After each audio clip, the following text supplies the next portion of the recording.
The blueprint, study my movement, more than the 2 cents. Was losing, now I'm oozing with success. Now I got the tools to beat the stress. I lose cause I'm a step ahead of you. April 26, 2022, NXT discussion. Now, no news and notes this week for NXT. I didn't see anything worth discussing. But we're going to get right into the show. And we start the show by just stretching the building out. We about to put some more wear and tear on that building. Lash Legend versus Nikita Lyons, and man, that girl bad. Everybody already know what's up with Nikita Lyons already. That girl is you can't ride the pine on Nikita Lyons. It's just one. She's visually striking, so you can't ride the pine on that one. Either you love it or you hate it. You know, I'm all about it personally. Lash Legend, not so much. The match itself was similar to their first match, a little bit better than their first match. The finish went a lot more smooth, I think, with Nikita Lyons hitting the spin kick for the regular pin without the big splits. And this time, it actually made Nikita Lyons come across a little bit more desperate this week. Wade Barrett says, and this is to start the show, "We've been thirsty on Maine for weeks." Thirsty on Maine. That sounds such like something that was fed to him. I don't think he uses that kind of parlance in regular conversation. Anyway, Natalya jumped Nikita Lyons after the match, and I have to tell you, bros, this was the weakest looking beatdown ever. Everybody knows that Nikita Lyons is sort of the golden child at this point. She is the one. So they're being extra gentle with her. And therefore, the beatdown on her looks awful. Natalya not only is not hitting Nikita Lyons, she is nowhere near hitting. It looks like she's roughing up a puppy. It's like she's playing with an infant. That's how light she is with Nikita Lyons. And Lash Legend's kicks are so weak. And they're so awful. Now, normally, you would say, oh, you would chalk this up to developmental. But Natalya has been in this company since 2006 or something like that. This had to be an edict from up top. Like, hey, that's a porcelain doll right there. You mess up that one, we're going to send you back to the dungeon. You going back to the can, you feel me? So, so they went through all that, the motions of jumping Nikita Lyons. It was awful. Absolutely awful. Then Cora Jade came down there to help. She fought off Natalya and Lash Legend. She didn't fight off Natalya. She and Natalya had a little bit of a stare down. And she was losing the stare down and almost got put into a sharpshooter when Nikita Lyons kicked Natalya, bumped her off, and all four women had a nice little stare down. So then it was announced that next week is going to be Natalya and Lash Legend versus Nikita Lyons and Cora Jade. Very interesting match. Natty says that Cora is immature and she should have gotten the lesson, but now she's going to have to break her legs. Lash Legend, she kind of gloated about teaming up with a legend and says that it's not over with Nikita. Then she's going to go into the breakout tournament and win. We're going to talk about the breakout tournament momentarily. So this was not good. It was not good. This was not the best NXT could offer. For starters, there was a lot of Natalya in this situation. And, and you guys know how much I love Auntie Natty. I love her to death. Emphasis on death. Lash Legend, still not good. Nikita Lyons is good, but they're working very, very light with her. For, obvious reasons. They don't want to, rough up the merchandise too much. They want the girl to be around to sell some pictures and stuff. She gotta put up some Instagram stuff. She gotta get some tweeting.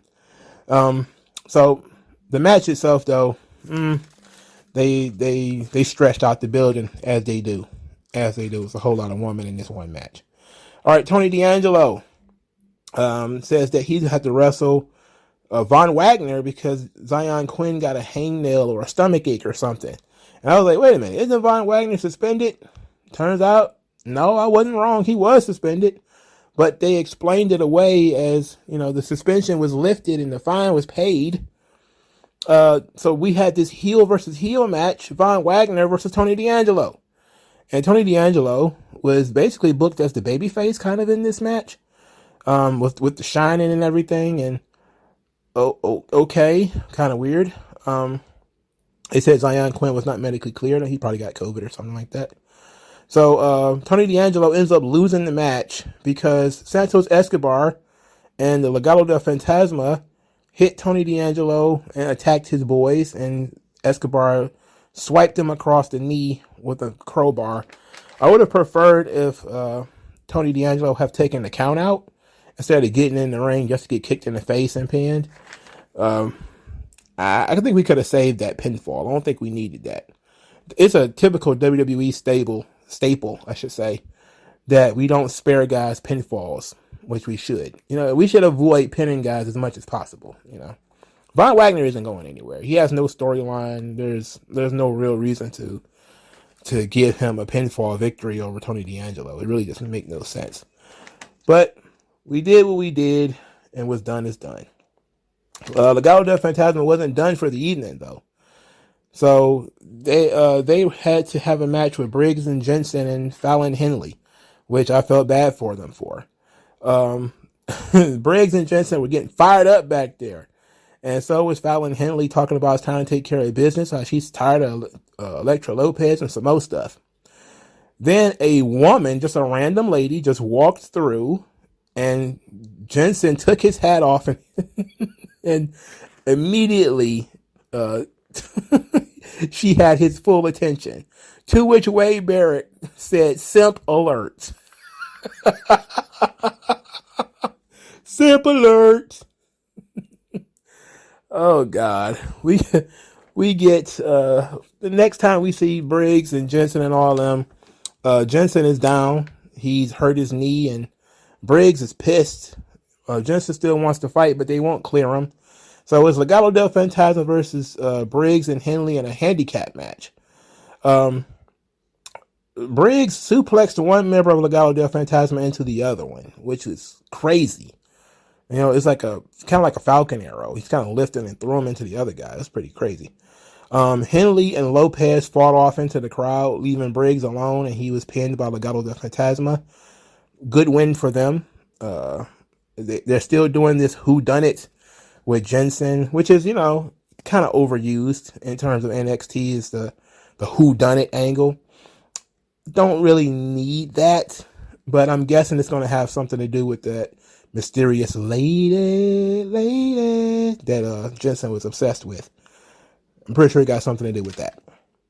All right, so later, the Legado del Fantasma were gloating about their victory, and Santos Escobar says that he proved that Tony D'Angelo was a liar, and that nobody threatens him, and that he got his message, and now Tony D'Angelo has got his message, and hopefully, the two of them have come to terms.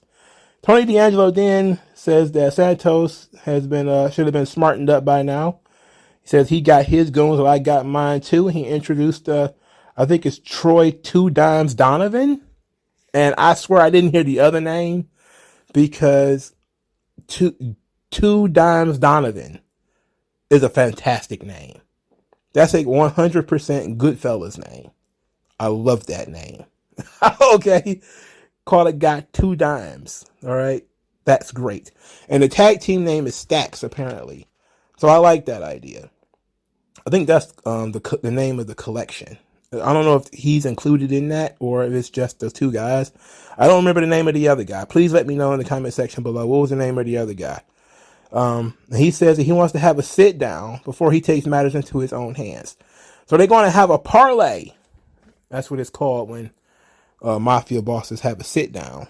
They're going to have themselves a parlay in order to try to work this thing out before it gets way too out of hand, like, hitting people with crowbars. It's a little late for the parlay, don't you think? Maybe the parlay should have happened after the first argument, and guys started showing up in suits and whatnot. Maybe we should have had the parlay then, but then we break out the crowbars. But what do I know? not a wrestling writer.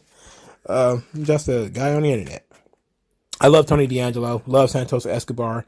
Love the Gallaudet Phantasma. I like where we're going with Tony D'Angelo's and his group. I really, really wish, especially after seeing Little Guido on Impact. Was it Impact? Yes, it was Impact. Little Guido popped up on Impact, him and Tony Mamaluke. Right after seeing them pop up on Impact, I was like, literally, I've been yelling for weeks about these guys should be involved with Tony D'Angelo on NXT. He could be Uncle Guido or Uncle Nunzio or something like that and be in Tony D'Angelo's corner. We don't need Tony Mamaluke, but like Nunzio or Guido, whatever we want to call him, he would be a perfect addition. Like, that's a good way to use I know we're using this word loosely, legend, is to add him, use him to further somebody else's character. His gimmick was the full-blooded Italians. Why not use his character to aid Tony D'Angelo? If nothing else, he could be a wise elder or a comedic fodder or something like that, kind of like the Mickey from Rocky or something like that. Or, that could be fun. Why not add him to the group?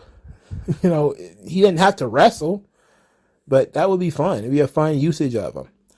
So, I like all of these guys, and I'm very interested in what they do next week in terms of parlay. But it seems like we're kind of going beyond the part of, we're going to sit down and have conversations. All right, so Roderick Strong is talking, which usually isn't a good idea, and it's still not. He says that he won't tolerate the struggle, and don't want to see Diamond Mine fall apart like his last group. It said the trees keep coming close and falling short, and yet they act like that they've succeeded, and that Ivy now should have been dominating NXT UK. The Creed brothers explained that they got jobbed out by Pretty Deadly, and they had beaten all these other tag teams, and Roderick Strong said they'll do nothing but making excuses. Says they got to be ready all the time, and he brought somebody in to test them, and it was the Viking Raiders, and they're going to have a match with them next week. The Viking Raiders. All right. I think one of the members of the Viking Raiders is actually instrumental in training Sasha Banks. So that's actually could be, an interesting thing here. If I remember correctly, I think it was Eric. Or was it Ivar? Which one is the bald one? That's Eric, right? So I think he was the one who was who helped Sasha Banks, and back when she was just getting started. So, that's very cool that he could get to go back down to NXT and help out the next generation. So that's very nice. That's very nice of him. All right, so before the Viking Raiders wrestled the Creed brothers, the Viking Raiders have to actually win stuff. So they were put in a match against Idris Enofe and Malik Blade, and which led to an absolutely classic promo segment between Malik Blade and Idris Enofe, which is, of course, based on the movie Cool Runnings. I think it was. I probably don't remember seeing this movie that often. I did see a lot of clips on Twitter from people who have seen it more recently than I have. For me, I thought it was like the movie, oh shit, Let's Do It Again, where, a lot of y'all probably already know about the movie Let's Do It Again. A little nugget, that's where I got my name from. So in that movie, JJ from Good Times, if you've ever seen Good Times, he's really super skinny. He is hypnotized into being a great fighter. But part of it is like giving a pep talk. Like, you have to believe that you're strong and fast and unbeatable and all that kind of stuff. And so that's what Idris Enofe was doing to Malik Blade. He was trying to tell him, like, I see a man who's strong, who's fearless, who's fast, and all this kind of stuff.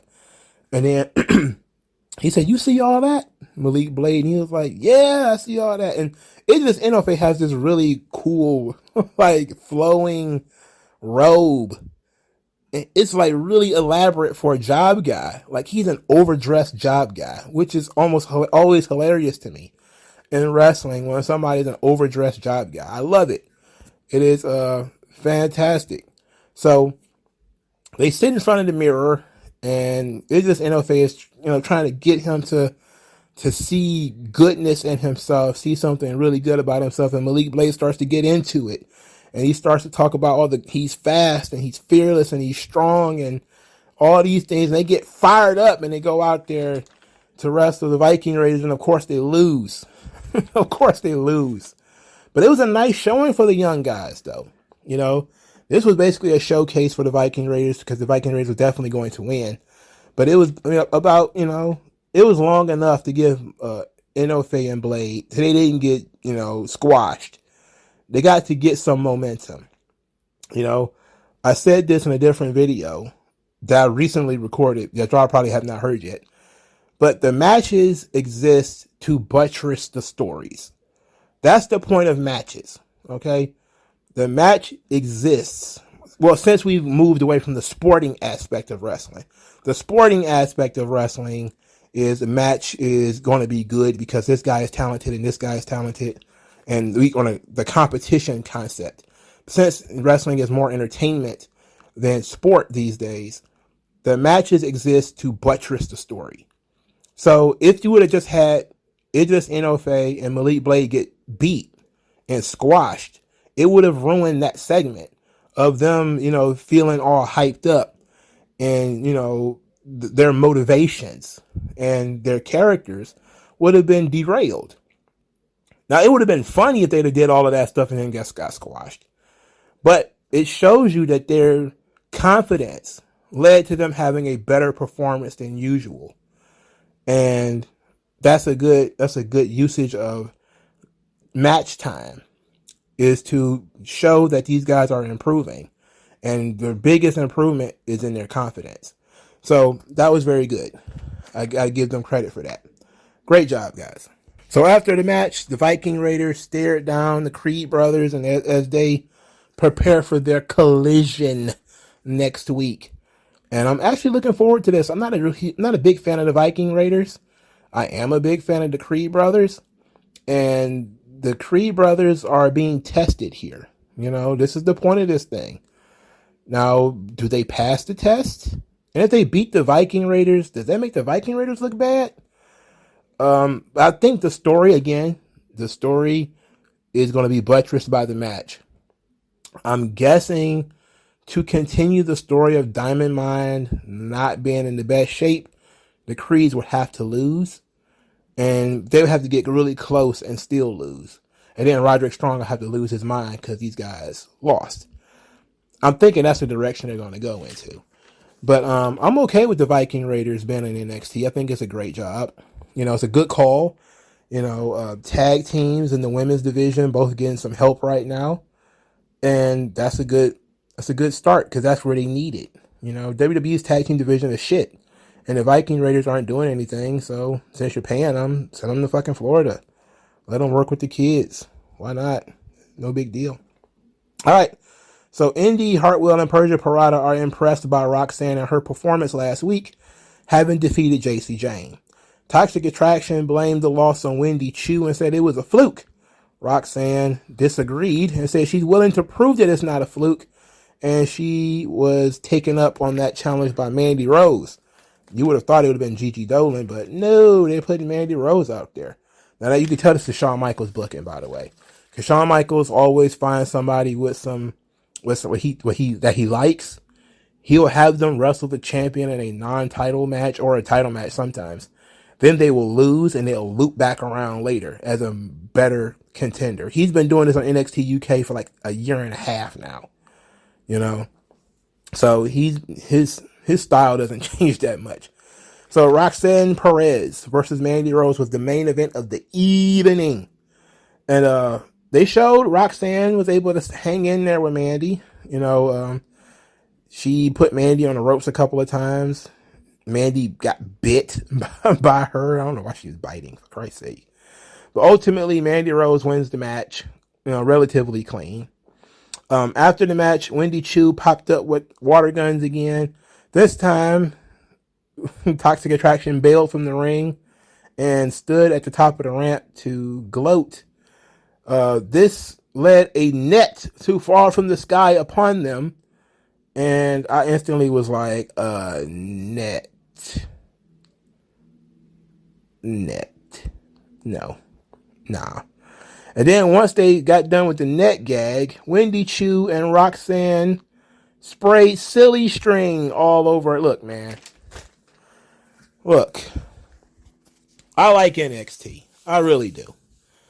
I like NXT, man. I legit have fun watching this show. Legit. You know, it's not a bit. This is the most fun show for me to watch and review. But he gotta stop with this kind of shit, okay? Silly string. I know what we're doing. We're trying to keep Wendy Choo in the fun-loving, mischievous, box where it can't be anything dangerous or anything sharp or, it's not just because it's PG, but because it doesn't fit her character. They're trying to pull a trickster, and she's a trickster, But the whole thing where the gag has to be too pre-planned. Like, we already know, like, in WWE, everything takes place in the middle of the ring. So if you do a bloodbath or something that falls from the sky, and they're in the middle of the ring, it's like, okay, well, they're in the middle of the ring already anyway. Almost every promo segment is a guy standing in the middle of the ring. A marriage, wedding segment, they're in the middle of the ring. Any type of segment, they usually occupy the very middle of the ring. So if you have a net fall from the sky and they're in the ring, that makes sense. Because they're probably going to be in the middle or somewhere near. But on the ramp, I don't know, man. Maybe we should have just had like a crew of people run out there with a net and throw it over them or something like that. But we could have just done no net. We could have just done sans net, no net at all. And certainly no silly string. Because silly string, what does it exist to do? It doesn't cause any harm. It's just absurd. I was going to say silly, didn't you? It's absurd. I don't like this Wendy Choo stuff. I don't like it. I like Roxanne Perez, like this match with her and Mandy Rose. Didn't like the Wendy Choo stuff. I think they're kind of overdoing it with the Wendy Choo cuteness. Not really a big fan. Not a big fan at all, actually. All right, so let's talk about Nathan Fraser, a.k.a. Ben Carter. Now, I heard some disturbing things about Mr. Ben Carter. I heard he was working in AEW for free. And, he had not gotten signed. He was working at AEW. He was working, I think, on Dark when WWE snatched him up and signed him and sent him to NXT UK. And I couldn't get any sort of, confirmation that Tony Khan has wrestlers working for free. And I really would like that to be confirmed or denied. But I'm pretty sure nobody listening to this actually has any inside information. But if you do, and you have a link of some kind of maybe a comment or an interview or something where he may have talked about this, hit me in the comment section with that, please. Thank you. All right, so Nathan Fraser, which is his name in NXT, was going to have a match against Guru Raj, but instead Grayson Waller interrupted, beat up Guru Raj, and then took center stage because he doesn't like anybody having any spotlight but him. He is literally a baby version of The Miz. He says nobody cares about Nathan Fraser or his debut, that it's his NXT. He doesn't need Sangha. And then he looked up at Chase U, who was standing there, and he told them that their school sucks and that their school is a scam and their sorority girls are built like refrigerators. And the sad...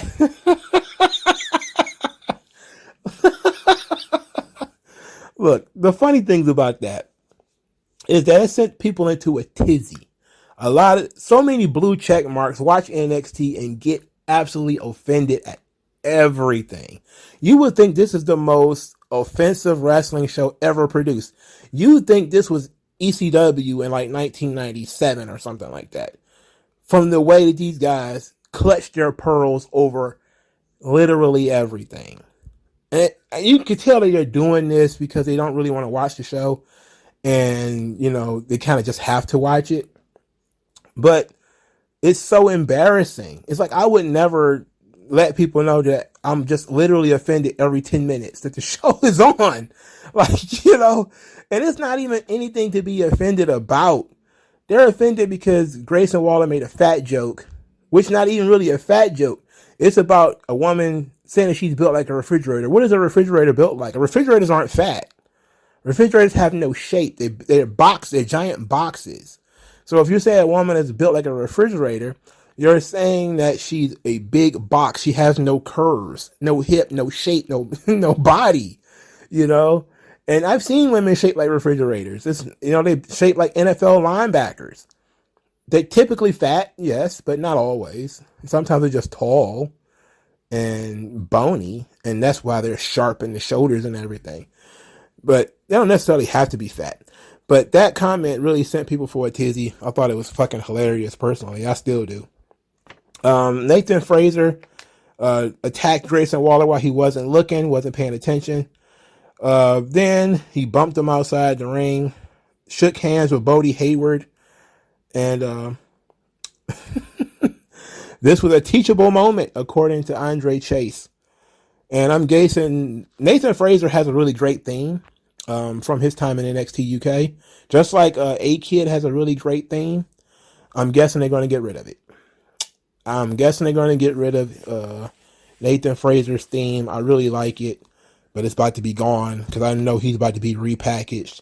And something tells me as he was shaking hands with Bodie Hayward and hanging out with Andre Chase that they're about to start doing the foreign exchange student storyline with him. I don't want that. I want Nathan Fraser to be doing something actually interesting. But he does need a character. He does need a personality. And he has been at NXT UK for like a year. And been operating. It's like being naked. Like you have no character. You have no personality. You're just bland. It's like walking around naked with a fig leaf on you. It's like, okay, you got a bullshit nickname. Nathan Fraser. Okay, that's your fig leaf covering your junk. You need to put on some clothes, man. Get a gimmick. Put on some pants, So, before an exchange student, that's baby's first gimmick. We need something that's going to be a little bit more lasting. Plus, I don't really care for Andre Chase and Chase University. I know some people like it. I just keep saying Harlem Bravado every time I look at him. Harlem Bravado was what Andre Chase's name was in Evolve. I fucking hate that guy. He's super fucking annoying. But I like Nathan Fraser. He's actually good. He seems to be very generic babyface. But I think they're going to tighten him up eventually. So, I'm also enjoying the NXT UKification of NXT.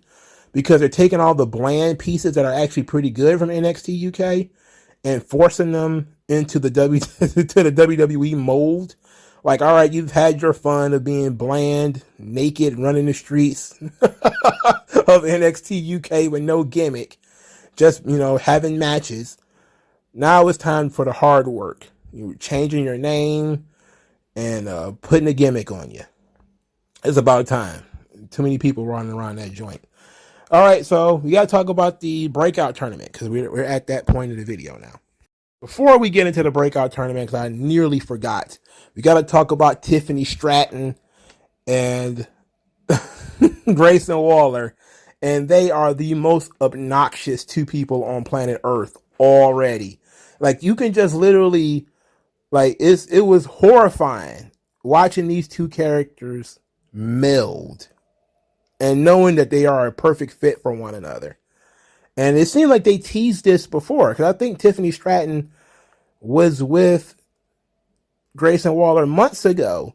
That's what it seemed like. I could have swore when he was feuding with LA Knight, she was in the car with him or something like that. But maybe it was just an extra, and I just think that she looks like Tiffany Stratton. Anyway, Tiffany Stratton had a promo where she talked about Saray pulling her hair. She was basically just being bitchy and whiny. She wanted the match, so why does she care that Saray was pulling her hair? Then Grayson Waller butted in, actually excused himself, showing some good manners, and says that, he's tired of this Nathan Fraser guy. This guy sucks. Then Tiffany Stratton agreed, saying that he was ugly and he had hair like straw and he had an awful accent. To which Grayson Waller says that he hates accents, hates anybody with an accent, and thinks that Tiffany Stratton is classy. That finally somebody around there has some class. So then the two of them start striking up a conversation. They were bonding over their general vainness and meanness. And as they talked to one another, I just looked and says, "Oh my God, this is perfect." They should have done this a long time ago, but it seemed like a really good time to do it right now because neither one of them are doing anything. Like, to pair these two characters up is phenomenal. And if they do it right and they really turn the volume up, this is going to be obnoxious as hell. Tiffany Stratton is spoiled little rich girl, and Grayson Waller, who is essentially a playboy, fucking hilarious. This is going to be great. If they do this right and they let these two run with these characters, this shit is going to rule. It's going to kick ass, dog. And Tiffany Stratton needs work on her character anyway. She, like I said, she kind of needs to turn it down. But she can actually be loud if she has somebody else to bounce off of. And Grayson Waller is very loud too. Yes, he has cooled down a bit, but I don't think his heat was sustainable anyway without him winning the title anyway. So, it's okay. We're playing the marathon game, not the sprint. So, Tiffany Stratton and Grayson Waller as a pair, I like it. I don't think that we're done with Saray and Tiffany Stratton though, but we'll see. All right, so let's talk about this women's breakout tournament. It will be taking place in 2 weeks. It will be a mixture, I'm seeing, of new women, basically chicks who've been on this show before under different names, and and some women who's been on the show already and are regulars on the show.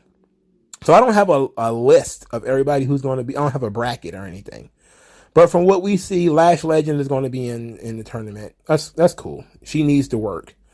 So the new interest would be Sloane Jacobs, who, is, I guess, the youngest person in NXT, she said. She's going to be the youngest NXT Women's Champion. She's only 19 or something like that. She wrestled as a Notorious Mimi on the Independents. You have, what was her name? Kaina James, who apparently is some corporate executive type. I think that's her character, and she was talking about she calculated her chances of winning the tournament. And I was like, Steiner math? And she said she's bringing sophistication to the tournament. I was like, okay. At least they're introducing characters and motivations and stuff like that. And she talked about, how to survive in the corporate world, and it's sort of the same thing. So her name is Kaina James, but she wrestled in NXT as Kayla Inlay. All right. And the big, not really surprised, but the big entrance is Ariana Grace, who touted her beauty model background, and she is the daughter of Santino Marella. Her real name is Bianca Corelli, and Santino's real name is Anthony Corelli. So I think she would have been the favorite, but I'm guessing Roxanne is going to win this tournament. And her wrestling Mandy Rose was probably the tent pole. Let's put it like that. Like I said, Triple H likes to have his contenders wrestle the champion, lose, come back, and win. So I'm guessing Roxanne Perez loses to Mandy Rose, which she did. But then she'll win the breakout tournament and then beat Mandy Rose for the title. That seems to be the best move right now, especially since they took Cora Jade off the title track. I think her and Roxanne Perez are sort of occupying the same space anyway. And there's not enough difference between those two characters. They're both kind of young, plucky baby faces. They're kind of outsiders too. We kind of need to... Roxanne's a little bland. We got some time for her before we start talking about putting the belt on her, but I can see like she's the one that Sean is really into right now. Cora Jade is getting the Natalia rub. So maybe we'll do not Cora Jade, but Roxanne Perez will get the actual rub of winning the tournament. But this will be nice, it ought to be pretty cool, I wonder who else is going to be in it. I wonder if Fallon Henley and Elektra Lopez, they'll probably be in it. So that ought to be cool. So the third match on the show, Katana Chance and Kaden Carter defeated Yulisa Leon and Valentina Feroz with a standing 450 neckbreaker finish. This match was absolutely pretty good, but it came out of nowhere.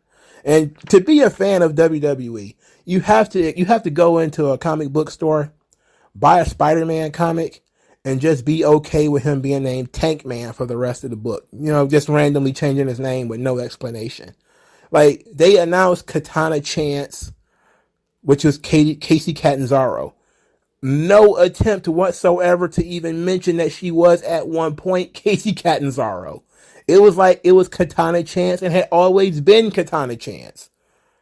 And that's the weirdest thing that like, look, I'm okay with you changing names. Just explain it. Right? I just explain why you're changing the person's name. Okay? Just look, as stupid as Theory is, at least it came with an explanation that him and Vince had talked it out, and it's just Theory. All right? Because neither one of them wants to talk about Austin, meaning Stone Cold Steve Austin. I don't want to talk about him. It's just Theory. All right? At least it came with an explanation. At least Butch came with an explanation. At least Gunther came with an explanation. When Katana Chance just comes out of the fucking woodwork like she existed 2 weeks ago and she didn't, then all of a sudden we're just wants to watch this and be like, Katana Chance! I'm like, who the fuck is that? Who is that? Who is Katana Chance? It's Kacy Catanzaro. And she has gay hair. Like, she has rainbow hair. Okay. It is what it is. But I was shocked. I was more shocked by the randomness of Katana Chance just being dropped in our lap. Like, oh yeah, her name's Katana Chance now. Oh yeah, here you go. How about that? Watch this match. I'm like, huh? Right before the match too, Katana Chance. What? I like Valentina and Yulisa. I think they are a good tag team.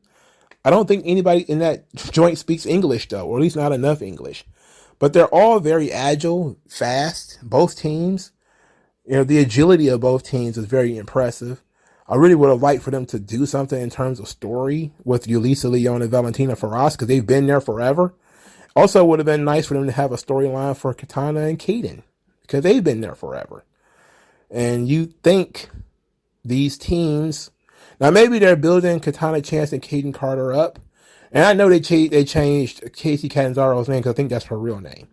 And they've already said no real names, no indie names. So they're forcing people to change their names. So, but I still think that, well, for starters, they're still in NXT, which they've been in NXT for a long time. Katana Chance and Kaden Carter. They need a tag team name. The Thrill Seekers or something like that. The Party Animals or something. Who knows? Who cares, really? But they've been in NXT for a long time. Yulisa Leon and Valentina Feroz, they're not new, but they're not regulars either. They kind of show up every once in a while. But they have good matches together because they all have a similar style. So that works out. I'm wondering what's going on with Chance and Carter. Are they going to wrestle Toxic Attraction for the tag team belts? Because that seems to be the direction we're going in right now. Considering the women's division is strong, yet it has no tag teams. No tag teams. Speaking of new names, Kaylee Ray says that 8 months since her voyage began, and she's starting to figure it out. And if people want to understand her, she has to resurrect her past. And that the fire represents where she came from. And now she has a new name, Alba Fire. Alba Fire is the new name for Kaylee Ray. And I'm certainly stumped at the name Alba Fire. Alba? Look, it might be a Gaelic thing or a Scottish thing. Is it Scottish or Gaelic, right?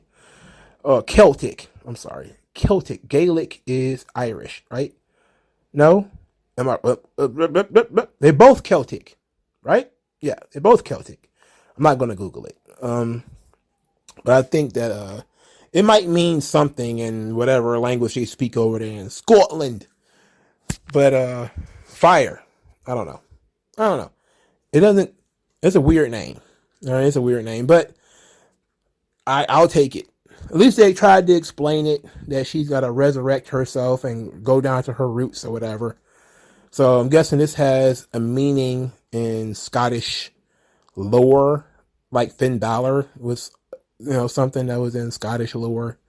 I really wish NXT and WWE, I'm going to say this right here, instead of waiting till the end, I would like for them to get their shit together before these people make TV. I would like for you not to bring characters on TV under one name and then change it in the middle of their run. If you're going to change their name before they debut. If you hire Dylan Jett as Dylan Jett, and then he's on TV for 4 fucking years as Dylan Jett, and then all of a sudden, his name is just Dylan now. Oh, no, we just calling him Jett now. We're going to call him DJ such and such all of a sudden. It's like, come on, what are you going to name the guy? Fucking name him that from the beginning. And if it changes his character, like, Hunter Hearst Helmsley goes to Triple H, there has to be a reason for it. Now they gave us a reason to a degree with Kaylee Ray, where she's trying to resurrect who she is and get in touch with her roots. And, it was couched in the terms of this is a journey, and that's fine. But for a lot of these other name changes, let's do that before they get on TV. I know they've been repackaging people. Kayla Inlay was a jobber on NXT, and now they're bringing her back as a Kaina James under a different name. And we're not supposed to remember that Kayla Inlay was that person.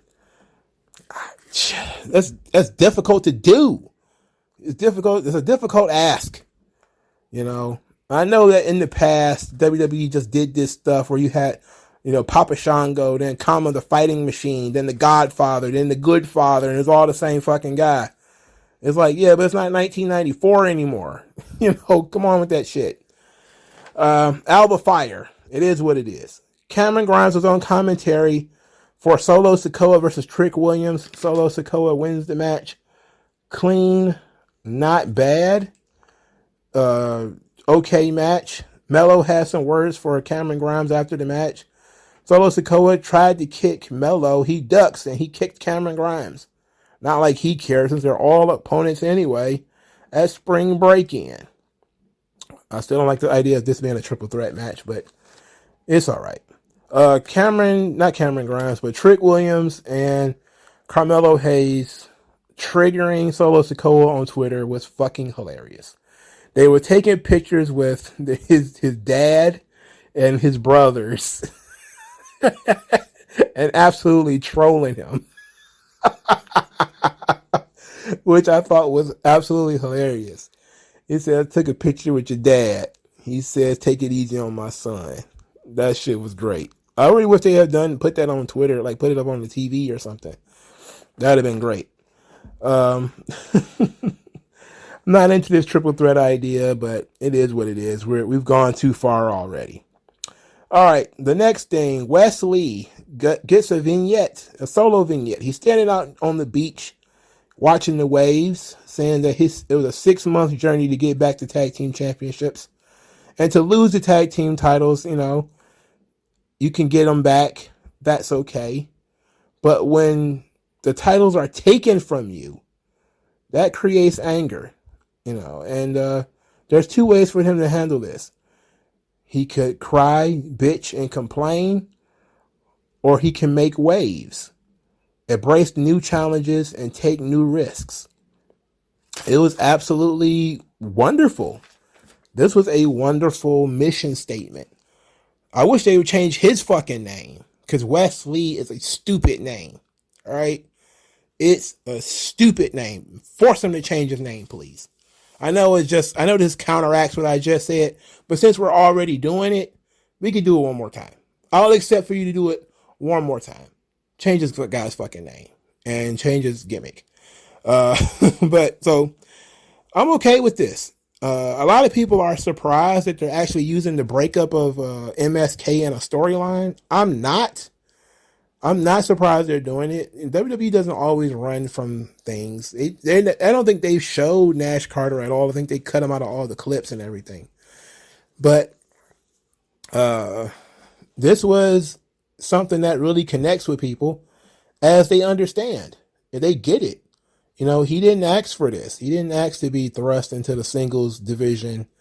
You know, all the hard work he did in getting back to the tag team titles, it makes sense that would be very frustrating and that he would need to do some soul searching after that.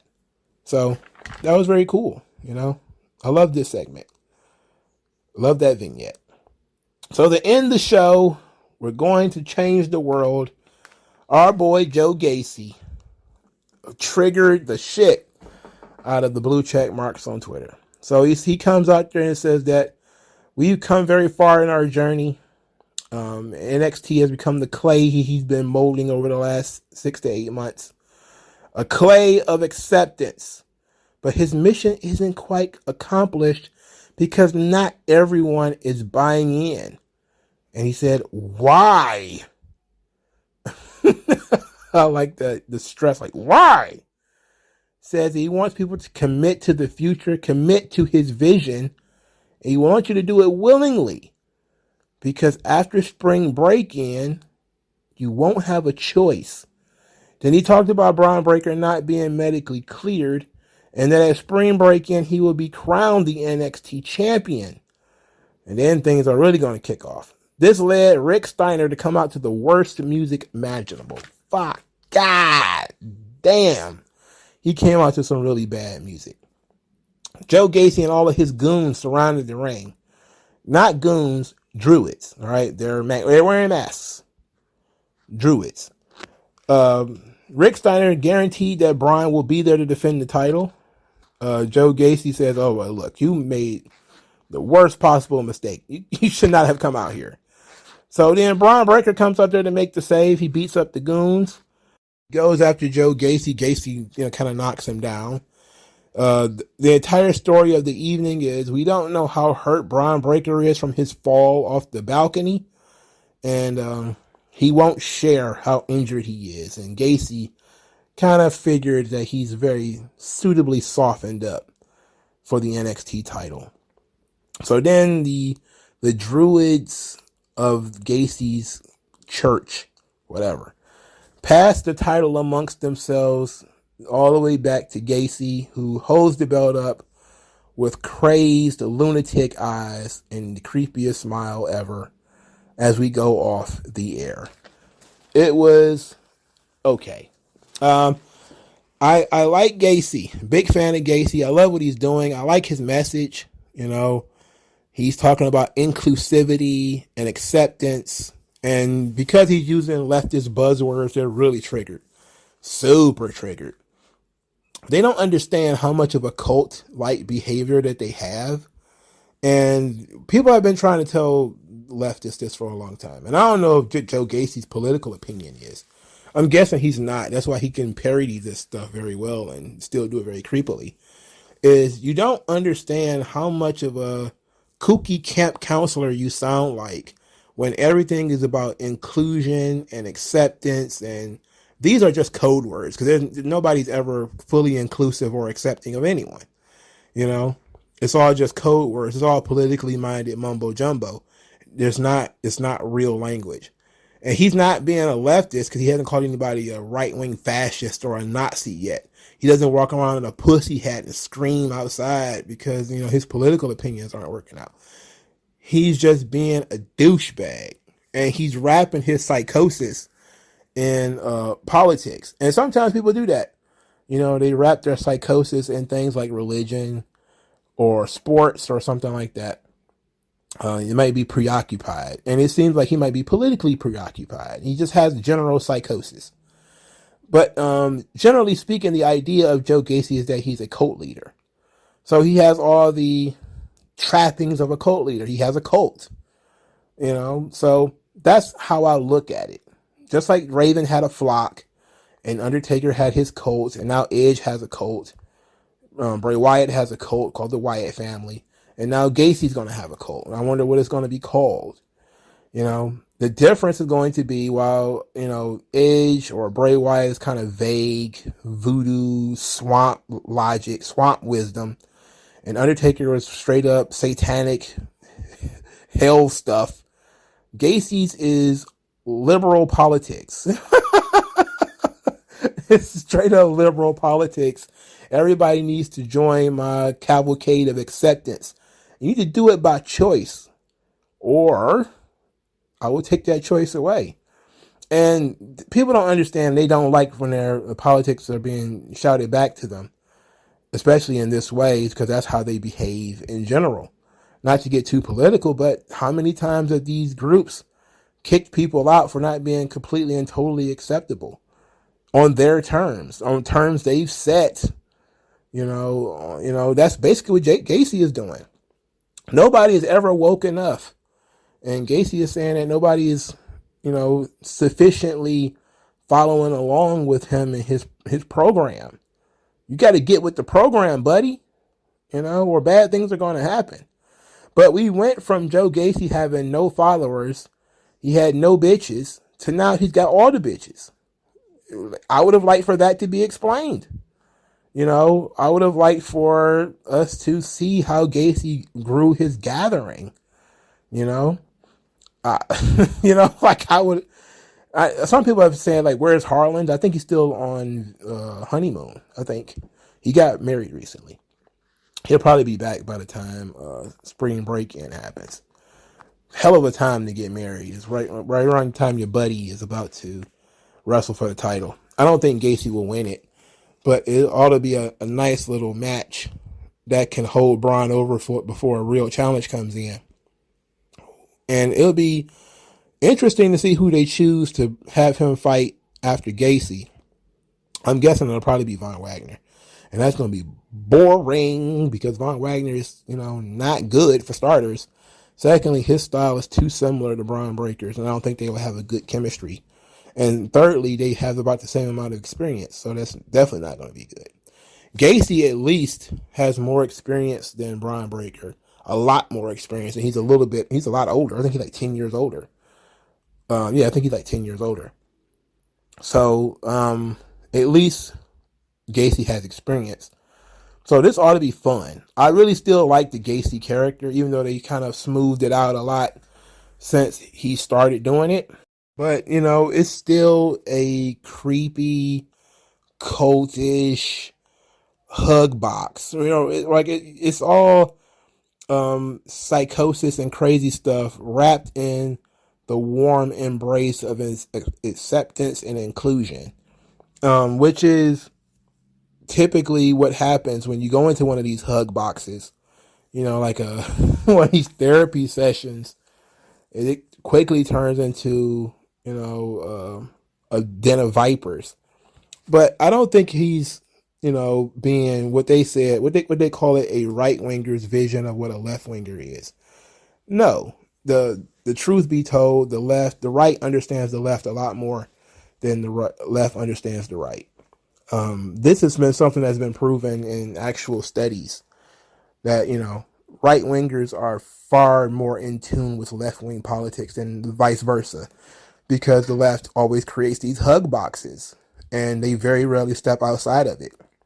And even the wrestling media, there are so many of them that have, basically admit they don't watch the Gacy character, or they will, basically shit on it, for lack of a better term, without really examining or analyzing it. They'll super analyze everything else, but when it comes to Gacy, they will turn their brain off and fingers in their ears, because it pierces the hug box. It busts through the bubble, and if you look at how you behave, you might find yourself in that character. Just like Fox News. When Fox News saw the Dutch Mantel, Jack Swagger, We the People character, they actually did a feature on it. I think Bill O'Reilly spent time talking about it, and because they saw themselves in that gimmick.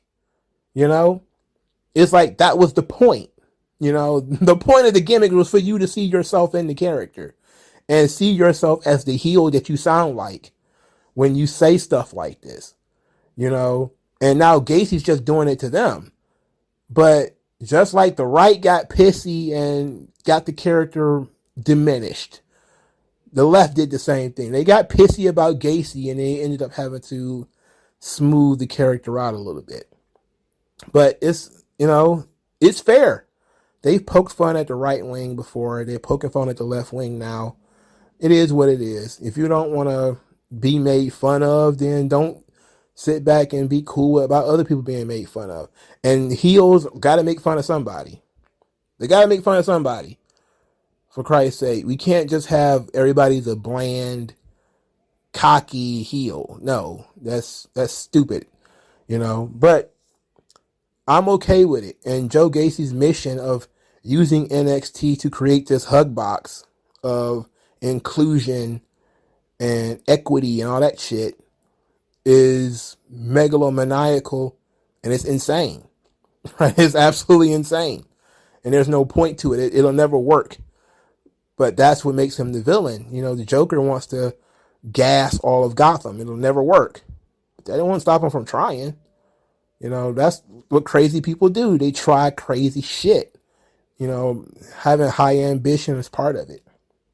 But I really like the Joe Gacy character. I'm liking this feud with Bron Breakker. I think it's great for Bron. Like I said, Bron is a bruiser. So he needs somebody who works a different style to make his character more interesting and to stretch his character out. Gacy is not a physical threat. He's kind of a chubby guy, you know?